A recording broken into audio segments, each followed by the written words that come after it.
कर रही हैं तो अकीदतों के फूल, मोहब्बतों के नजराने, मेहरो वफा के गुलदस्ते, क्या बात है। उन अजीम माओं के नाम जिन्होंने अपनी औलाद की ऐसी तरबियत की कि वो वक्त के कुतुब कहलाए, वलियों के सरदार कहलाए और सरताजे औलिया कहलाए।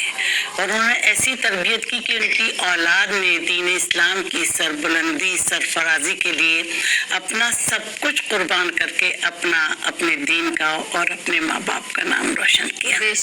देखिए, माँ की हैसियत ज़ैनब नस्ल इंसानी के लिए सिर्फ इसलिए अहमियत के लिए नहीं है कि वो बच्चे को जन्म देती है।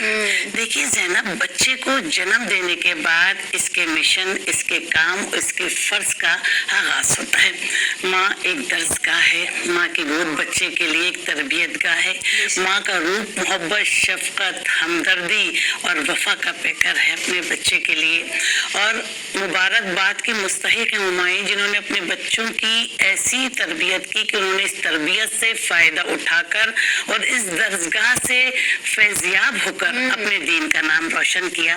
मैं वक्त के कुतुब शाहरुखुद्दीन आलम की वालिदा मोहतरमा बीबी रास्ती साहिबा पर गुफ्तगू करूंगी और खराज अकीदत पेश करूंगी कि आप हाफिजा थी, हाफिज कुरान थी, रोजाना एक कुरान खत्म करती थी और बावजू होकर अपने बच्चे को दूध पिलाती थी। और देखिए कि जब बच्चे को सुलाते वक्त सुलाती माँ लोरियां देती है तो वो कुरानी आयत की लोरियां सुनाती और ज़ुहद, तकवा और परहेजगारी की वजह से राबे असर कहलाई। आप जब अभी माँ के बतन में थे तो बहाउद्दीन ज़करिया ईद का चांद देखकर आपको सलाम किया और खड़े हो गए तो तन्ने ताज्जुब का इजहार किया। तो बहाउद्दीन ज़करिया ने कहा कि ये ताज़ीम तेरी नहीं, तेरे उस बेटे की है जो तेरे बतन में है और मेरे खानदान का चश्मो चिराग होगा। जब शाहरुखुद्दीन आलम 7 साल की उम्र के हुए तो उन्होंने 5 वक्त की नमाजें, नवाफिल, इशराक, शाह सब की अदायगी करना शुरू कर दी।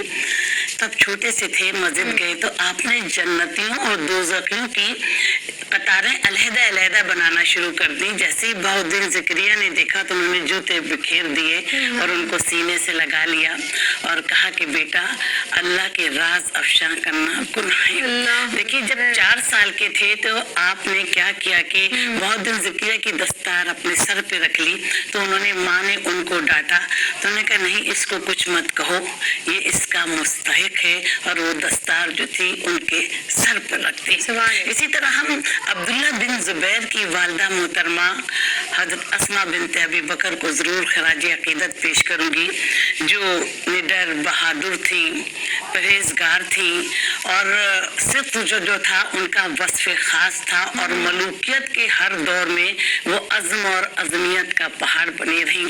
जब उनकी उम्र के आखिरी हिस्से में ज़ैनब जब वो 100 साल की हो गई तो बेटे ने जाकर उनकी खैरियत दरियाफ्त की। तो उन्होंने कहा मैं बीमार हूँ। तो उस पर बेटे ने कहा कि हाँ, इंसान को आराम जो है वो मौत के बाद आता है।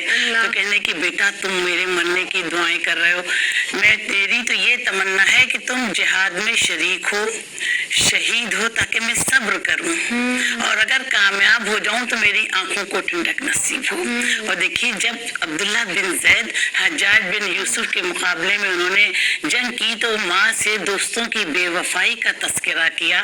तो माँ की हौसला अफजाई तो देखिए ज़ैनब, क्या माएँ थी और क्या तरबियत थी कि दोस्तों की बेवफाई का जिक्र करके दुश्मन के आगे सर झुका देना या रास्ते से हट जाना शरीफों का शेवा नहीं।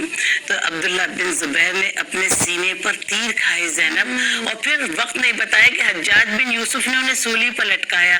जब उनको सूली पर लटकाया गया तो क्या एक माँ की ममता, क्या एक माँ का जज्बा कि वो वहाँ पर गई और अपने बेटे को मुबारकबाद दी और कहा कि अभी इस सवार के उतरने का वक्त करीब नहीं आया। देखिए, ये वो अजीम माएँ थी जिन्होंने अपनी औलाद की ऐसी तरबियत की कि जिस पर तारीख और ज़माना फ़ख्र करता है। सुभान अल्लाह। आपा, जब हम औलियाए कामिलीन की ज़िंदगियों का मुताला करते हैं और उनकी ज़िंदगियों को देखते हैं, माओं का बहुत